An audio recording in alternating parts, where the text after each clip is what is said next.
ఇది బురద మట్టల కూర మిక్సీ పట్టుకోవడానికి 4 పచ్చిమిరపకాయలు తీసుకొని పేస్ట్ పట్టేసుకుంటాం.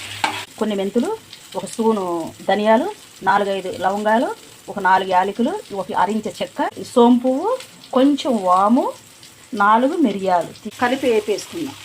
కొంచెం జీలకర్ర, 1 స్పూను గసగసాలు, ఎండు కొబ్బరి వేసుకొని మిక్సీ పట్టేద్దాం. పెరుగు వేసుకొని బాగా మట్టి సట్టుకి వేసి రుద్దితే ఏమన్నా ఉన్నా కానీ పోతుంది.